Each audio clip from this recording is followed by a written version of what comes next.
Students, स्वागत है आपका free study bye Lodhi sir के यूट्यूब चैनल में। दोस्तों, आज हम आपको बताने वाले हैं प्रमुख अंग्रेज अधिकारी, गवर्नर, गवर्नर जनरल और वायसराय और इनके मुख्य कार्यों के बारे में। दोस्तों, यदि आप हमारे चैनल पर पहली बार विजिट कर रहे हो तो प्लीज़ हमारे चैनल को सब्सक्राइब कर लें, साथ में आए बेल आइकन पर भी क्लिक कर दें ताकि सबसे पहले नोटिफिकेशन आपको मिलता रहे। दोस्तों, आप किसी भी प्रकार के कॉम्पिटिटिव एग्जाम की यदि तैयारी कर रहे हैं और यदि उसमें से जीके पूछा जाना है तो यहाँ हिस्ट्री या आधुनिक भारत के इतिहास में मुख्यतः आपसे जब कभी एक प्रश्न आ ही जाता है, वो प्रश्न कैसा होता है कि किस अंग्रेज अधिकारी ने किस लैंड के द्वारा क्या किया गया। ठीक है, रेलें चलवाने की जवाबदारी किसकी थी, आईपीसी कौन लाया, आईपीसी को लागू किसने किया, ठीक है, या सती प्रथा किसने बंद की। ऐसे बहुत सारे प्रश्न जो मुख्यतः अंग्रेज वायसराय, गवर्नर और गवर्नर जनरल के बारे में रहते हैं, जो खास जिनने कुछ कार्य किए, जिनके समय टाइम पीरियड में कोई खास घटना घटी, इनके बारे में पूछा जाता है। आज हम वही वीडियो आपको लेकर के आए हैं। इसके पहले हम एक वीडियो और इसका अपलोड कर चुके हैं जिसके बारे में हमने आपको बताया है कि प्रथम गवर्नर, प्रथम गवर्नर जनरल या प्रथम वायसराय, इस टाइप से। तो आप उसे भी हमारी प्लेलिस्ट में जाकर के देख सकते हैं। तो ठीक है स्टूडेंट्स, आइए प्रारंभ करते हैं। यहाँ आपको सबसे पहले ये समझ लेना है कि आज हम आपको बताने वाले हैं अंग्रेज अधिकारियों के महत्वपूर्ण कार्य। तो सबसे पहले हम आपको बता रहे हैं रॉबर्ट क्लाइव के बारे में। जैसा कि आपको पता होगा, रॉबर्ट क्लाइव जो था ये बंगाल का प्रथम गवर्नर था। याद रखना, रॉबर्ट बंगाल का प्रथम गवर्नर था। पहले गवर्नर का ही पद भारत में अंग्रेजों ने सृजित किया था और पहले बंगाल का गवर्नर होता था, धीरे धीरे फिर वो भारत का गवर्नर जनरल, वायसराय, फिर गवर्नर जनरल। हमने एक वीडियो में बताया है, आप उसे देख सकते हो। खैर, आज हमारा उद्देश्य ये नहीं है। आज हमारा उद्देश्य स्टूडेंट्स इनके कार्यों के बारे में बताना। तो जो रॉबर्ट क्लाइव था, सबसे पहले तो आपको ये हमने एक ट्रिक यहाँ पर बताई है, इसको आप देख लें। पहले ट्रिक है, प्लासी जीतकर क्लाइव आया, तब गोरों ने पैर जमाया, करके इलाहाबादी संधि, द्वैध शासन से प्राण गंवाया। ऐसा आप इसको रॉबर्ट क्लाइव के बारे में याद कर सकते हो। तो सबसे पहले तो आपको यहाँ लिखा है प्लासी जीतकर, ठीक है। तो प्लासी जीतकर का मतलब ये हुआ जो 1757 में प्लासी का युद्ध हुआ था, इसमें रॉबर्ट क्लाइव ने बंगाल के नवाब सिराजुद्दौला को हराया था और अपनी सत्ता बंगाल में स्थापित करने में सफल रहा था रॉबर्ट क्लाइव। तो प्लासी जीतकर का अर्थ ये हुआ, ठीक है। फिर यहाँ लिखा है क्लाइव आया, तब गोरों ने पैर जमाया। स्टूडेंट्स, कई कई बार आपसे ये भी प्रश्न पूछा जाता है कि भारत में ब्रिटिश सत्ता या अंग्रेजी शासन का जो मुख्य स्थापित करने वाला व्यक्ति है वो कौन था, ठीक है। ब्रिटिश शासन को मुख्यतः किसने स्थापित किया है, वास्तविक सत्ता का संस्थापक भारत में कौन था, तो रॉबर्ट क्लाइव ही था प्रारंभ में, और बहुत ज्यादा टाइम पीरियड तक ये गवर्नर के पद पर रहा है।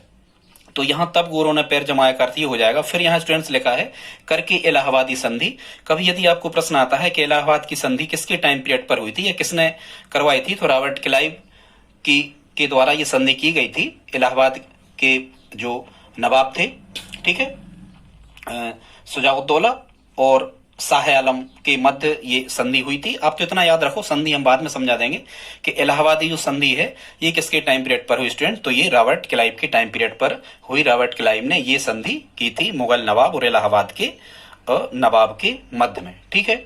फिर आपको याद रखना है, यहाँ फिर स्टूडेंट्स लिखा है द्वैध शासन। तो एक चीज और आप याद रखना, द्वैध शासन की शुरुआत भारत में रॉबर्ट क्लाइव के द्वारा की गई थी। अब आपको स्टूडेंट्स ये समझना जरूरी हो जाता है कि द्वैध शासन क्या कहलाता था। द्वैध शासन जो था स्टूडेंट्स, ये रॉबर्ट क्लाइव ने भारत में लागू किया था। और आप इसे समझ लें, द्वैध शासन का अर्थ क्या होता था। तो द्वैध शासन का अर्थ ये होता था कि दो प्रकार से शासन होता था। एक प्रकार से शासन रॉबर्ट क्लाइव ने व्यवस्था की थी कि राजस्व वसूलने का कार्य, सैनिक संरक्षण करने का कार्य और विदेशी मामले ये ईस्ट इंडिया कंपनी के अधीन रहेंगे। 1600 में ईस्ट इंडिया कंपनी की स्थापना हो गई थी, आप याद रखना। तो द्वैध शासन का एक हिस्सा क्या था, द्वैध मतलब दो प्रकार का शासन की, राजस्व वसूलना मतलब टैक्सेशन पूरा अंग्रेजों के हाथ में रहेगा, सैनिक संरक्षण पूरा मतलब सैनिक कार्यवाही जो भी होगी वो सेना अंग्रेजों के अंडर में रहेगी, और सभी विदेशी मामले जो रहेंगे वो अंग्रेजों के अंडर में रहेंगे, कंपनी के अंडर में रहेंगे, ठीक है। एक ये, और दूसरा पक्ष इसका क्या था कि शासन चलाने की जो जवाबदारी थी, शासन चलाने की जवाबदारी किसकी थी, वो नवाबों की थी, राजाओं की थी। ये था द्वैध शासन कि नवाब शासन चलाएंगे, बाकी महत्वपूर्ण जो राजस्व है या सैनिक है या विदेशी मामले ये किसके पास रहेंगे, ये ईस्ट इंडिया कंपनी अपने पास रखेगी। तो ये द्वैध शासन किसने लागू किया, रॉबर्ट क्लाइव ने। आप इसको याद रख सकते हो, ठीक है। इसके बाद में स्टूडेंट्स जो था रॉबर्ट क्लाइव, इसके बाद में फिर यहाँ लिखा है द्वैध शासन से प्राण गंवाया, और बाद में इसने सुसाइड कर ली थी खुद ने। ऐसे करके आप इसको याद कर सकते हो। ठीक है स्टूडेंट्स, खुद ने चाकू से सुसाइड कर ली थी। तो ये रॉबर्ट क्लाइव के बारे में। अब आप इसको कैसे याद रख पाओगे? रॉबर्ट, ठीक है, वैसे कर लेना जैसा भी हो। वर्ट, द्वैध शासन, रॉबर्ट क्लाइव। ठीक है, ये लाइव रह के दो प्रकार का शासन चला सकता था, ऐसे करके आप इसको देख लेना। ठीक है, और लाइव रह के इलाहाबाद तक देख सकता था, ऐसे करके आप, ठीक है, और लाइव रह के इसने प्लासी जीत लिया, ऐसे करके आप देख लेना अपने तरीके से स्टूडेंट्स। इसके बाद में दूसरा जो आता है ये वारेन हेस्टिंग्स है। दूसरा स्टूडेंट्स ये क्या आता है? दूसरा है यहाँ पर वारेन हेस्टिंग्स। अब हम वारेन हेस्टिंग्स के कार्यों को देख लेते हैं। तो जो ये वारेन हेस्टिंग्स था, ये बंगाल का प्रथम गवर्नर जनरल था, वारेन हेस्टिंग्स। इसकी ट्रिक है वारेन हेस्टिंग्स की। हेस्टिंग्स से पहला जनरल आया, कोर्ट रेवेन्यू बोर्ड बनाया, पिट्स विरोधी, खोल मदरसा, द्वैध भगाया। ठीक है, द्वैध कन्या भगाया, ऐसे करके आप याद इसे रख सकते हो। तो इसको देख लेते हैं। तो सबसे पहले तो यहां लिखा है स्टूडेंट्स, हेस्टिंग्स पहला जनरल आया। ठीक है, इसका अर्थ क्या हुआ? ये बंगाल का प्रथम गवर्नर जनरल था। अभी बंगाल का था, भारत का नहीं था ये। आप नोट्स बनाते जाएं, लिखते जाएं। वारेन हेस्टिंग्स पहला गवर्नर जनरल था बंगाल का। फिर यहाँ क्या लिखा है स्टूडेंट्स? यहाँ लिखा है, फिर यहाँ लिखा है कोर्ट। कोर्ट का जो मतलब होगा वारेन हेस्टिंग्स में, तो इसने सबसे पहले कलकत्ता उच्च न्यायालय की स्थापना की थी। कभी यदि आपसे पूछा जाए कि भारत में सबसे प्रथम उच्च न्यायालय कौन सा था, जो हाई कोर्ट होता है, तो प्रथम उच्च न्यायालय कौन सा था भारत में? ये कलकत्ता उच्च न्यायालय था। तो इसने कलकत्ता उच्च न्यायालय की स्थापना भी करी। फिर यहाँ क्या लिखा है? रेवेन्यू बोर्ड बनाया। ठीक है, तो इसने बोर्ड ऑफ रेवेन्यू की स्थापना की थी। रेवेन्यू मतलब राजस्व होता है, रेवेन्यू माने क्या होता है? राजस्व। तो राजस्व इकट्ठा करने का इसने बोर्ड बनाया था, और आज भी वही बोर्ड जो का त्यों चलता है। अपने मध्य प्रदेश का मुख्य कार्यालय राजस्व का ग्वालियर में आता है। तो रेवेन्यू बोर्ड की स्थापना भी किसने करी थी? ये भी वारेन हेस्टिंग्स के द्वारा की गई थी। फिर जो पिट्स का इंडिया एक्ट था, इसका इसने विरोध किया था, पिट्स के इंडिया एक्ट का, और इसी कारण इस पर जब ये वापस इंग्लैंड गया था तो उस पर कुछ मुकदमा आदि भी चलाया गया था। ठीक है स्टूडेंट्स, फिर यहाँ लिखा है खोल मदरसा, मतलब भारत में सबसे पहले मदरसा किसने खुलवाया? तो वारेन हेस्टिंग्स ने ही खुलवाया सबसे पहले मदरसा।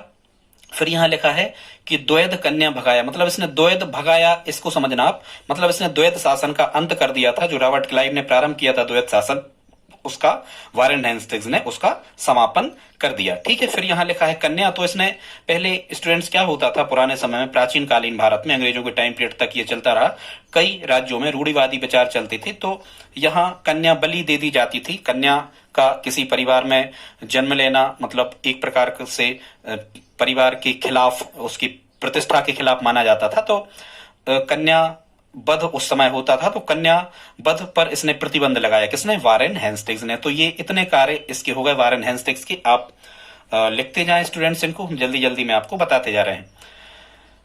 ठीक है स्टूडेंट्स, फिर अगला यहाँ लिखा है 3 नंबर पर विलियम बेंटिक। विलियम बेंटिक जैसा कि आपको पता होगा, ये भारत का प्रथम गवर्नर जनरल है। विलियम बेंटिक भारत का प्रथम गवर्नर जनरल था, विलियम बेंटिक, याद रखना। तो ये विलियम बेंटिक जो था, ये सामाजिक सुधारों के लिए प्रसिद्ध है। इसने बहुत से सामाजिक सुधार किए। सबसे पहले तो इसने सती प्रथा बंद की, इसने सती प्रथा पर रोक लगाई विलियम बेंटिक ने। ऐसा याद रखना, सती कैसे होती थी? तो सती ऐसे याद रखना कि बिलिया में कुछ ज्योति आदि और नरियल आदि लेके बैठ जाती थी पति के साथ में जलती चिता में, और वो उनके साथ अपने प्राण त्याग देती थी। ठीक है, तो इसने सती प्रथा का अंत किया। फिर सती प्रथा के बाद में इसने ठगी प्रथा का समापन भी किया, मतलब कठोर कानून बनाया। ठगी प्रथा मतलब जो लुटेरे आदि होते थे, ये व्यापारियों और व्यक्तियों को लूट लेते थे डकैती करके। ठीक है, वो ठगी प्रथा कहलाती थी। फिर विलियम बेंटिक ने और क्या किया? तो और इसने शिक्षा का माध्यम अंग्रेजी बनाया। ठीक है, इसने सबसे पहले शिक्षा का माध्यम अंग्रेजी बनाया। किसने? विलियम बेंटिक ने। तो यहाँ देखो कैसे आप याद रख सकते हो। यहाँ एक तो आप किसी को भी पकड़ लो, यम को पकड़ लो, विलियम, यम, यम शब्द को यदि आप स्टूडेंट्स पकड़ लेते हो, यम को, तो देखो सती हो के कहाँ जाती थी? वो यम के पास ही जाती थी। तो ऐसे आप याद रख सकते हो। ठीक है, और जो लोग ठगते थे वो उनको भी यम के पास भेज देते थे। तो ठगी प्रथा में भी आप विलियम ही याद रखना।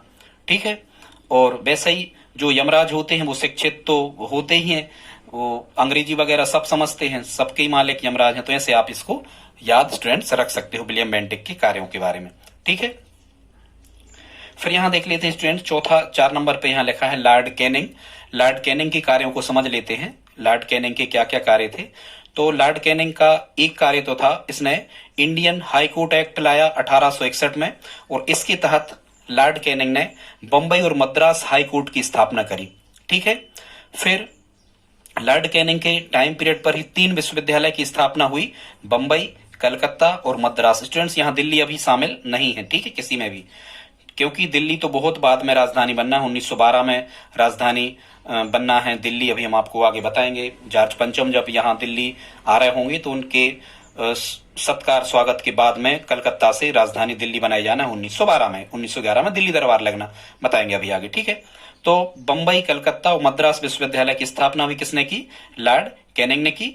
और एक और बहुत महत्वपूर्ण स्टूडेंट्स फैक्ट है, कैनिंग कराई क्रांति। कैनिंग कराई क्रांति, करजन बंगावाट, मतलब कभी कभी यहां से एग्जाम में प्रश्न आता है कि 1857 की क्रांति के समय भारत का गवर्नर जनरल कौन था? तो लॉर्ड कैनिंग था, याद रखना। ठीक है, कैनिंग कराई क्रांति। और एक चीज और, क्रांति करवाने के बाद में जो मैकाले ने शुरुआत में जो आईपीसी, इंडियन पेनल कोड की जो धाराएं या एक कानून लाया था, जो हालांकि याद रखना आईपीसी का जनक लॉर्ड मैकाले है भारत में, लेकिन लॉर्ड कैनिंग ने मैकाले की आईपीसी को कानून बना दिया। मतलब अब वो आईपीसी की जो मुख्य बातें थी वो लोगों को मानना ही होंगी। ठीक है, ये लॉर्ड कैनिंग ने, तो ये लॉर्ड कैनिंग के कार्य होगा। स्टूडेंट्स आप नोट्स बना लें और अपने तरीके से लॉजिक लगा लगा के इनको याद करते जाएं। ठीक है। प्रश्न ऐसे ही आते हैं कि बंबई, कलकत्ता, मद्रास विश्वविद्यालय की स्थापना के टाइम पर भारत का गवर्नर जनरल कौन था? तो कैनिंग था। किसके शासनकाल में बंबई, कलकत्ता, मद्रास विश्वविद्यालय की स्थापना हुई? कैनिंग। इस प्रकार के प्रश्न आते हैं। 1857 क्रांति के समय गवर्नर जनरल कौन था? तो लॉर्ड कैनिंग था। इस टाइप के प्रश्न स्टूडेंट्स आते हैं। ऐसे ही प्रश्न आते हैं, सती प्रथा पर प्रतिबंध किसने लगाया? तो अपन कहेंगे लॉर्ड विलियम बेंटिक ने। इस टाइप की ठगी प्रथा किसने समाप्त की? तो लॉर्ड विलियम बेंटिक ने। ठीक है। ठगी प्रथा को ऐसे याद रख लेना, बिलिया याद रख लेना। अब उनने ठग लिया, मतलब वो तो भिखारी बन गए, तो बिलिया लेके घूमेंगे, ऐसे करके आप याद ऐसे रख सकते हो। ठीक है स्टूडेंट्स, फिर हम देख लेते हैं अगला 5 नंबर पे। यहाँ अगला 5 नंबर पे लिखा है लॉर्ड बेले जली। क्या लिखा है? लॉर्ड बेले जली। तो इसको आप कैसे याद रखोगे? बेले जली, तो बिलिया फोर सह संधि लाया, बेले जली बंगाल टाइगर कहलाया। तो एक चीज तो आपको ये याद रखना है कि बंगाल टाइगर के नाम से कौन फेमस था? कौन सा लॉर्ड बंगाल टाइगर के नाम से फेमस था? याद रखना, कई बार एग्जाम में पूछा गया है। तो लॉर्ड बेले जली। देखो टाइगर का मतलब क्या होता है? शेर, तो ये भी एक जानवर है। और यहाँ लिखा है बेले, मतलब बैल, बैल भी जानवर है। तो जानवर से जानवर को आप मिला दो, तो बंगाल टाइगर लॉर्ड कौन कहलाएगा?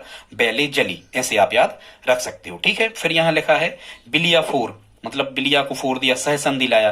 फोर का मतलब होगा स्टूडेंट्स यहाँ विलियम फोर्ड विश्वविद्यालय की स्थापना करी थी इसने कलकत्ता में। ठीक है। बेले जली से क्या बनेगा? विलियम फोर्ड विश्वविद्यालय की स्थापना, विलियम फोर्ड, सॉरी विश्वविद्यालय नहीं, कॉलेज है, विलियम फोर्ड महाविद्यालय या कॉलेज की स्थापना की थी किसने? लॉर्ड बेले जली ने। ठीक है। तो देखो बेले और विलियम एक ही बात है, ऐसे आप याद रख सकते हो। तो लॉर्ड बेले जली ने कलकत्ता में विलियम फोर्ड महाविद्यालय की स्थापना की थी। फिर यहाँ पर स्टूडेंट्स क्या लिखा है? सहायक संधि व्यवस्था। तो ये सहायक संधि व्यवस्था भी कौन लाया था? लॉर्ड बेले जली। इसको कैसे याद रखोगे?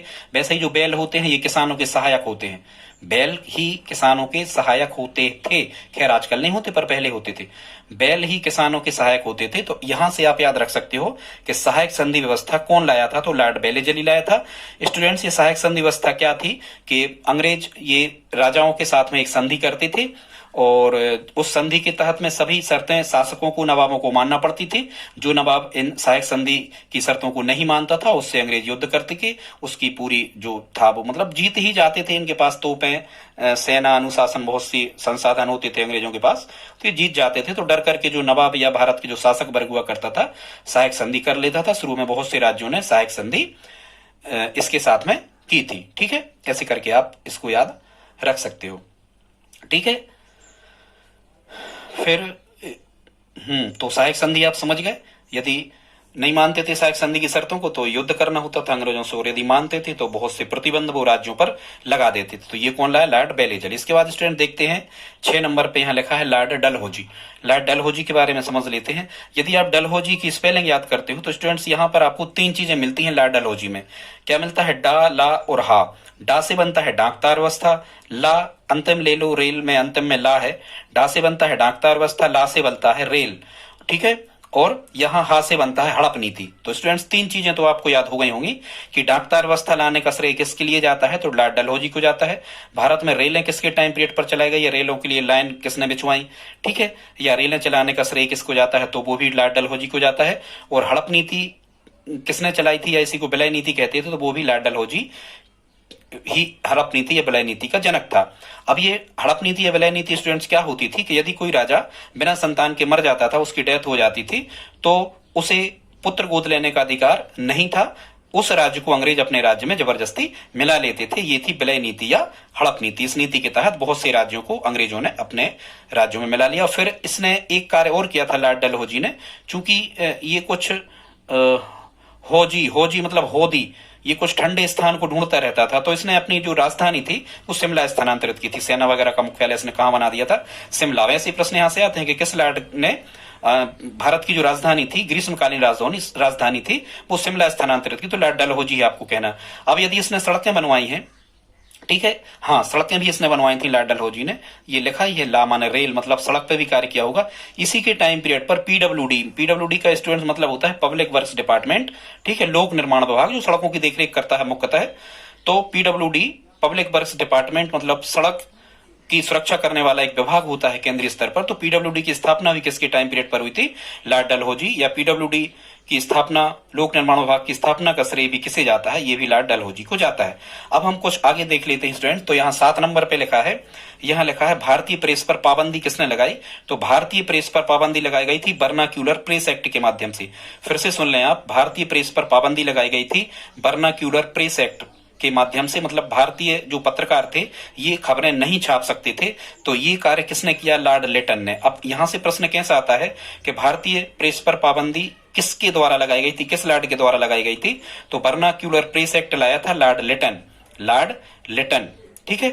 तो इसको कैसे आप याद रखोगे, लॉर्ड लिटन मतलब भारतीय पत्रकारों ने अंग्रेजों को टंटना दिया, ऐसे करके आप याद रखना कि लॉर्ड लिटन उनको टंटना दिया, तो उसने लॉर्ड लिटन ने भारतीय प्रेस पर पाबंदी लगा दी, इसे कहते हैं vernacular press act.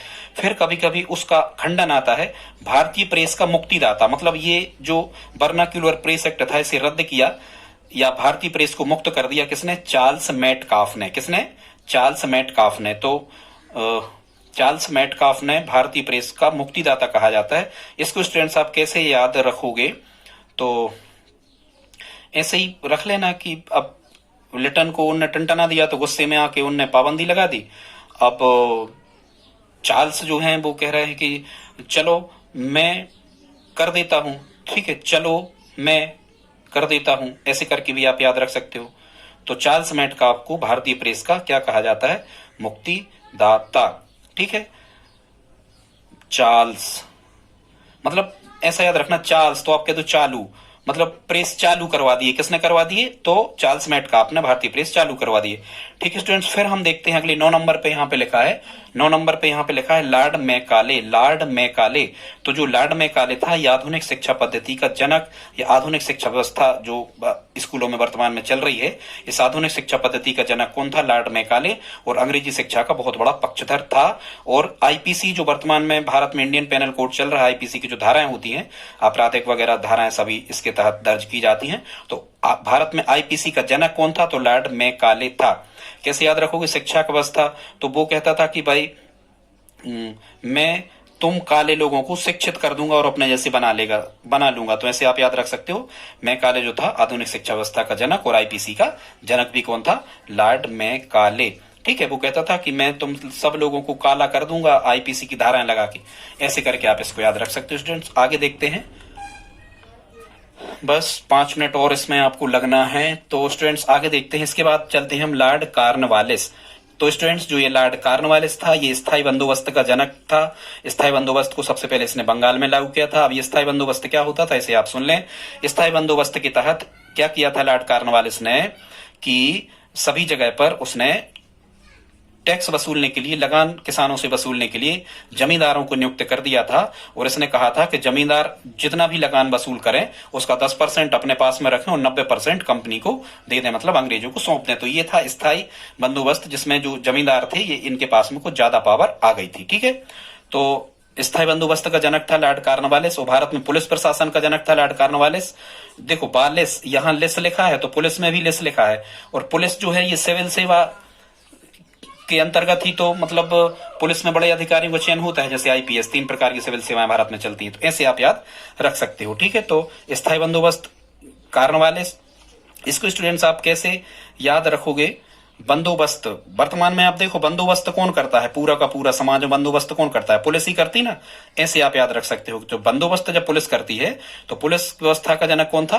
Lord Cornwallis. ठीक है, तो यदि पुलिस में ही सिविल सेवा के माध्यम से बड़े पदों पर चयन होता था पहले, तो ऐसे हम याद रख सकते हैं कि भारत में सिविल सेवा का जनक भी कौन था? Lord Cornwallis. ठीक है, फिर हम देखते हैं, यहां लिखा है लॉर्ड एलेनबरो। क्या लिखा स्टूडेंट्स? Lord Ellenborough. जो लॉर्ड एलेनबरो था, इसने भारत में दास प्रथा की समाप्ति की थी। स्टूडेंट्स, ये दास प्रथा क्या कहलाती थी? प्राचीन काल में दास बिकते थे, खरीदे जाते थे, मतलब व्यक्तियों की खरीद फरोख्त होती थी, जिनको कामकाज करने के लिए, अपनी बेगार करने के लिए, खेतों में काम करने के लिए बड़े व्यक्ति, व्यापारी वर्ग आदि, धनिक वर्ग जो होते थे, जमींदार वगैरह, वो इनको अपने पास में रख लेते थे, तो दास प्रथा कहलाती थी। तो दास प्रथा की समाप्ति किसने की? Lord Ellenborough. ठीक है, आपको कोई लोग दास वगैरह जो खरीदते होंगे तो ऐसे ही करते होंगे। ये लो बड़ोदास, मतलब बड़ोदास जो हष्टपुष्ट होगा उसकी ज्यादा मांग होती होगी, तो ए लेना है बड़ोदास, तो ऐसे आप याद रख सकते हो। एलेनबरो ने दास प्रथा की समाप्ति की। स्टूडेंट्स, अगला 12 नंबर पे लिखा है लॉर्ड डफरिन। लॉर्ड डफरिन, तो एक चीज तो आपको याद रखना है कि भारतीय, प्रश्न यहां से ऐसा आता है कि भारतीय राष्ट्रीय कांग्रेस की स्थापना के समय भारत का गवर्नर जनरल कौन था? तो लॉर्ड डफरिन के टाइम पीरियड पर, 1885 में भारतीय राष्ट्रीय कांग्रेस की स्थापना हुई थी। तो एक तो चीज याद रखना है डफरिन के बारे में, कांग्रेस की स्थापना इसी के टाइम पीरियड पर हुई, एक चीज हो गई। और इसी ने प्रसूति अस्पतालों की स्थापना करवाई थी। ठीक है, प्रसूति गृह, जच्चा बच्चा की सुरक्षा के लिए स्वास्थ्य सेवाओं का मुख्यतः कहना चाहिए कि स्वास्थ्य सेवाओं पर सबसे ज्यादा कार्य किसने किया? लॉर्ड डफरिन ने। और अपन ने देखा होगा, जैसे मध्य प्रदेश में तो है ही, कि कई जिला प्लेस पर जच्चा बच्चा की सुरक्षा के लिए जब बच्चों का जन्म होता है तो माताओं को वहां उनकी प्रसव की व्यवस्था करने के लिए अस्पतालों की व्यवस्था किसने करवाई थी? तो लॉर्ड डफरिन ने करवाई थी। ठीक है, इसको वैसे याद रखना, यहाँ रिन लिखा है। अब रिन क्या होता है? रिन एक साबुन है। तो अस्पतालों में डॉक्टर कोई भी काम करते हैं कि नहीं? तो बिल्कुल साबुन का उपयोग कर लेते हैं, तो ऐसे आप याद रख सकते हो। कांग्रेस, ठीक है, डफरिन, तो ये तो आपको याद ही होगा, कांग्रेस की स्थापना के टाइम पर ये था लॉर्ड डफरिन। फिर स्टूडेंट्स, यहाँ 13 नंबर पे लिखा है, टाइम भी ज्यादा हो रहा है, 13 नंबर पे लिखा है स्टूडेंट्स यहाँ Lord Ripon. Lord Ripon Bharat में स्थानीय स्वशासन का जनक कहा जाता है। अब आप ये समझो कि स्थानीय स्वशासन क्या कहलाता है स्टूडेंट्स? तो ये जो ग्राम पंचायतें या जनपद पंचायतें या जिला पंचायतें होती हैं, या हम कहें कि खासकर शहरी में जो नगर पंचायत, नगर पालिका, उससे बड़े नगर निगम जो होते हैं, ये स्थानीय स्वशासन कहलाते हैं। मतलब लोगों की समस्याओं का हल स्थानीय स्तर पर ही हो सके, इसके लिए स्थानीय स्वशासन की शुरुआत किसने करवाई? लॉर्ड रिपन ने। अब आप इसको कैसे याद रखोगे? देखो यहाँ लिखा है पन, पन से बना लो अब पानी। तो पानी आपको कौन देता है? तो पानी आपको या तो नगर पंचायत या नगर पालिका या नगर निगम ही आपको पानी देती है, स्थानीय संस्थाएं। तो यहां से आप याद रख सकते हो, पानी हमें कौन देता है? स्थानीय संस्थाएं। तो रिपन जो था भारत में स्थानीय स्वशासन का जनक था। और एक चीज और हमें यहां से याद रखना है कि कभी कभी यहां से प्रश्न आता है कि भारत में नियमित जनगणना, भारत में नियमित जनगणना किस लॉर्ड के टाइम पीरियड पर, या भारत में नियमित जनगणना करवाने का श्रेय किसे जाता है? तो भारत में नियमित जनगणना करवाने का श्रेय भी लॉर्ड रिपन को जाता है। 1881 से इसने भारत में नियमित जनगणना करवाई। ठीक है, किसने? लॉर्ड रिपन ने। ठीक है, ऐसे याद रखना किसने पता किया? लॉर्ड रिपन ने। जनगणना के दौरान ऐसे तो प्रश्न पूछे जाते कि तुम्हारे यहाँ पानी आता है कि नहीं आता, ऐसे करके आप याद रखना। तो रिपन ने ही नियमित जनगणना करवाई 1881 से। इसके बाद स्टूडेंट्स देख लेते हैं लॉर्ड हार्डिंग्स। क्या है अगला? 14 नंबर पे यहाँ लिखा लॉर्ड हार्डिंग्स। तो इसने नरबली प्रथा का अंत किया। प्राचीन काल में भारत में बहुत रूढ़िवादी विचारधारा के लोग थे, समाज में बहुत ज्यादा अंधविश्वास फैला हुआ था, तो नरों की भी बलि उस समय कुछ महत्वपूर्ण कार्य काज करने के लिए ली जाती थी। तो नरबली प्रथा का अंत किसने किया? लॉर्ड हार्डिंग्स ने। ठीक है, कि भाई इसने, अब ऐसे ही आप याद रख सकते हो कि भाई जो हार्डिंग्स था, इसने बहुत ज्यादा हार्ड समस्या, जो कठोर समस्या, हार्ड मतलब कठोर समस्या देखी कि भाई लोग तो यहाँ नरों तक की बलि दे देते हैं भारत में, तो ये बहुत बड़ी कुप्रथा है। तो लॉर्ड हार्डिंग्स ने नरबली प्रथा का अंत किया। प्रश्न कैसे आते हैं सही, नरबली प्रथा का अंत करने का श्रेय भारत में किस अंग्रेज अधिकारी को जाता, तो लॉर्ड हार्डिंग्स। अपना लॉजिक लगा के आप याद कर लेना। फिर कैनिंग कराई क्रांति, कर्जन बंगावाट। स्टूडेंट्स यहाँ 15 नंबर पे लिखा लॉर्ड कर्जन। आपको पता होगा कि लॉर्ड कर्जन ने 1905 में बंगाल का विभाजन करवाया था। ठीक है, तो बंगाल का विभाजन करजन, ठीक है, हो जाएगा याद। लॉर्ड कर्जन ने बंगाल का विभाजन करवाया 1905 में। बंगाल को 2 भागों में बांट दिया था जातिगत आधार पे। एक तरफ मुस्लिम रख दिए थे ज्यादा, एक तरफ हिंदू रख दिए थे। मुस्लिम रख दिए थे पश्चिम बंगाल ढाका साइड, तो एक बना दिया था उनने पूर्वी बंगाल जिसकी राजधानी ढाका बनाई थी, एक बना दिया था पश्चिम बंगाल जिसकी राजधानी कलकत्ता बनाई थी। इस प्रकार से उन्होंने बंगाल का विभाजन करवा दिया था हिंदू मुसलमानों फूट डालने के लिए 1905 में लॉर्ड कर्जन ने। फिर स्टूडेंट्स यहाँ पर 16 नंबर पे लिखा है लॉर्ड हार्डिंग्स। क्या लिखा है, लॉर्ड हार्डिंग्स। फिर से यहां से हार्डिंग्स ये फर्स्ट थे, यहां लॉर्ड हार्डिंग्स द्वितीय आ गए। तो लॉर्ड हार्डिंग्स ने क्या किया 1911 में। स्टूडेंट्स बहुत इंपॉर्टेंट फैक्ट है, ध्यान से सुनना। एक तो चीज आपको याद रखना है कि लॉर्ड हार्डिंग्स, तो यहां आप डालोगे सेकंड, तो जब स्टूडेंट्स आप यहां लॉर्ड हार्डिंग्स पे सेकंड डालोगे तो 1900 सन चल रहा होगा, यहां सेकंड डालोगे तो इस सेकंड को मिला देना है। मतलब लॉर्ड हार्डिंग्स ने क्या किया था कि 1911 में भारत में दिल्ली दरबार का आयोजन किया था, और इसी दिल्ली दरबार में लॉर्ड हार्डिंग्स ने क्या किया था कि बंगाल विभाजन को रद्द कर दिया था प्रशासनिक रूप से। ठीक है, और क्या हुआ था इस लॉर्ड हार्डिंग्स के टाइम पीरियड पर जॉर्ज पंचम जो थे, ब्रिटिश सम्राट जॉर्ज पंचम भारत आगमन आए थे, और उनके स्वागत के लिए इसने दिल्ली दरबार का आयोजन किया था। और उसी दिल्ली दरबार के आयोजन में क्या तय हुआ था कि 1912 में जो भारत की राजधानी कलकत्ता से दिल्ली स्थानांतरित की जाएगी। याद रखना, पहले भारत की राजधानी क्या थी, कलकत्ता थी। कब दिल्ली राजधानी बनी भारत की, तो 1912 में दिल्ली भारत की राजधानी बनी लॉर्ड हार्डिंग्स के टाइम पर। इन्हें भी एक हार्ड निर्णय लिया, इन्हें भी एक कठोर निर्णय लिया। क्या लिया कि बंगाल विभाजन को रद्द करवा दिया, ये इन्हें कठोर निर्णय लिया। और दूसरा कठोर निर्णय इन्हें क्या लिया कि कलकत्ता से राजधानी दिल्ली स्थानांतरित कर दी। किसने, लॉर्ड हार्डिंग्स सेकंड ने, दिल्ली दरबार के माध्यम से। या किसके टाइम पीरियड पर दिल्ली दरबार लगा, तो आपको कहना लॉर्ड हार्डिंग्स के टाइम पीरियड पर दिल्ली दरबार लगा। ठीक है, वैसे दरवाजे जो होते हैं वो कुछ हार्ड होते हैं, कठोर, ऐसे करके आप याद रख सकते हो। फिर हम देख लेते हैं स्टूडेंट 17 नंबर पे। यहां 17 नंबर पे क्या लिखा है, लॉर्ड ऑकलैंड। ठीक है, लॉर्ड ऑकलैंड। तो लॉर्ड ऑकलैंड ने क्या किया कि जो भारत की सबसे लंबी सड़क थी ग्रैंड ट्रंक रोड, ठीक है, जो शेरशाह सूरी के द्वारा बनवाई गई थी, तो लॉर्ड ऑकलैंड ने क्या किया कि कलकत्ता से दिल्ली तक इस सड़क का आकलन किया और कलकत्ता से दिल्ली तक ग्रैंड ट्रंक रोड की मरम्मत करवाई। आकलन करने के बाद इन्हें पता लगाया कि भाई ये सड़क ठीक ठाक नहीं है, तो इन्हें आकलन करने के बाद में, ठीक है, कलकत्ता से दिल्ली तक जीटी रोड की मरम्मत किसने करवाई, लॉर्ड ऑकलैंड ने। ठीक है, आप नोट्स बनाते जाएं स्टूडेंट्स, टाइम ज्यादा हो रहा है इसलिए हम जल्दी जल्दी समाप्त करते हैं। फिर 18 नंबर पे लिखा है लॉर्ड एल्गिन द्वितीय। लॉर्ड एल्गिन, यहां स्टूडेंट्स इसका एक नारा पूछा जाता है, इसका एक कोटेशन स्लोगन पूछा जाता है। वो स्लोगन क्या है हम आपको पढ़ के सुना रहे हैं स्टूडेंट्स। लॉर्ड एल्गिन सेकंड का स्लोगन क्या है, उसका कहना था कि भारत को तलवार के बल पर विजित किया गया है और तलवार के बल पर ही इसकी रक्षा की जाएगी। भारत को तलवार के बल पर ही विजित किया गया है, मतलब जीता गया है, और तलवार के बल पर ही इसकी रक्षा की जाएगी। तो यहां से आप एक चीज समझना, सबसे इंपॉर्टेंट हमें क्या लग रहा है, यहां लग रहा है तलवार, तो यहां लिखा है तलवार और यहां लिखा है गन, तो ये दोनों हथियार हो गए, औजार हो गए ये। ठीक है, दोनों क्या हो गए, वेपन्स हो गए, ये औजार हो गए, गन भी औजार हो गया और तलवार भी औजार हो गया। तो ध्यान रखना, और कई कई लोग होते हैं दो दो गने रखते हैं, तो ऐसे याद रखना लॉर्ड एल्गिन सेकंड, और दो दो तलवारें दोनों तरफ रखे रहते हैं, खोजते हैं दोनों तरफ। ठीक है, तो लॉर्ड एल्गिन द्वितीय का ये कोटेशन था, ये कोटेशन पूछा जाता है तो इसमें हमें लॉर्ड एल्गिन सेकंड कहना है। ठीक है स्टूडेंट्स, इसके बाद हम देखते हैं 19 नंबर पे, यहां पर लिखा है Lord Chelmsford.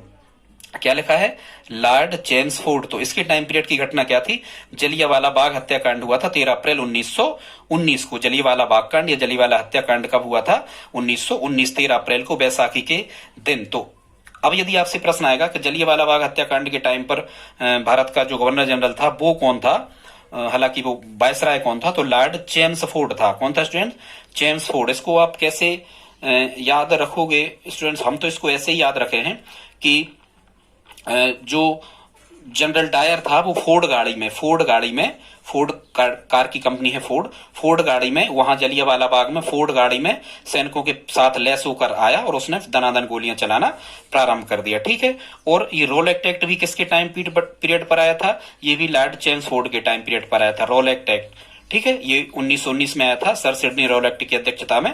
No appeal, no वकील, नो दलील, मतलब किसी भी व्यक्ति को रॉलेट एक्ट के तहत बंदी बनाकर अनिश्चित काल तक के लिए जेल में डाल के रखा जा सकता था। वो व्यक्ति वकील वगैरह नहीं लगा सकता था। यदि अंग्रेजों को लगता था कि इसकी गतिविधियां संदिग्ध हैं, ये क्रांतिकारी हो सकता है, तो उसे अरेस्ट कर लिया जाता था। बाद में भारतीयों ने इसे काला कानून की संज्ञा दी। खैर बहुत सारी बातें। तो रॉलेट एक्ट और जलियांवाला बाग चूंकि एक दूसरे से रिलेटिव हैं, ये सबसे पहले रॉलेट एक्ट पंजाब में लाया गया था, जलियांवाला बाग कांड भी पंजाब में हुआ था। तो ठीक है, और वैसे जो फोर्ड गाड़ी होती है वो फोर्ड गाड़ी जो होती है वो एक्टर अपने पास रखते हैं, ऐसे करके आप जोड़ लेना। ठीक है, तो इसके बाद देख लेते हैं स्टूडेंट्स 20 नंबर पे यहां लिखा है लॉर्ड माउंटबेटन। 20 नंबर पे स्टूडेंट्स क्या लिखा है? Lord Mountbatten. और आपको जैसा कि पता होगा ये जो लॉर्ड माउंटबेटन था ये भारत का अंतिम वायसराय था और स्वतंत्र भारत का प्रथम गवर्नर जनरल था लॉर्ड माउंटबेटन। अब यदि आपसे प्रश्न आ जाए कि भारत विभाजन किसने करवाया, तो लॉर्ड माउंटबेटन ने। या भारत का विभाजन किसके टाइम पीरियड पर हुआ, तो लॉर्ड माउंटबेटन के टाइम पर हुआ। ठीक है, एटली उस समय वहां प्रधानमंत्री थे, हम कहां के, ब्रिटेन के। ठीक है, तो ऐसे लॉर्ड माउंटबेटन के बारे में खैर आप समझ गए, अगली वीडियो में हमने आपको बताया है। तो लॉर्ड माउंटबेटन ने क्या किया था? 3 जून 1947 को भारत को स्वतंत्र करने की घोषणा की थी, जिसे हम क्या कहते हैं, जून 3 प्लान के नाम से भी जाना जाता है। जून 3 के प्लान, या प्रश्न यहां से ऐसा आता है कि जून 3 प्लान किसकी देन है या किसके टाइम पीरियड पर आया, तो माउंटबेटन के टाइम पीरियड पर आया। या 2 नए राज्य भारत और पाकिस्तान बनाने की घोषणा किसके द्वारा की गई, तो लॉर्ड माउंटबेटन के टाइम पर की गई। या प्रश्न आता है कि भारत की आजादी के समय भारत का जो वायसराय था वो कौन था, तो आजादी के समय भारत का वायसराय कौन था, लॉर्ड माउंटबेटन। या प्रश्न आता है कि भारत का अंतिम वायसराय कौन था, तो लॉर्ड माउंटबेटन। या प्रश्न आता है स्वतंत्र भारत का प्रथम गवर्नर जनरल कौन था, तो लॉर्ड माउंटबेटन। स्टूडेंट्स टाइम कम था इसलिए हमने आपको जल्दी जल्दी बता दिया। यदि आपने यहां तक वीडियो को देखा है तो प्लीज अपने दोस्तों के साथ में शेयर जरूर करें, लाइक कर दें, चैनल को सब्सक्राइब करें। मिलते हैं अगली वीडियो में। जय हिंद, जय भारत।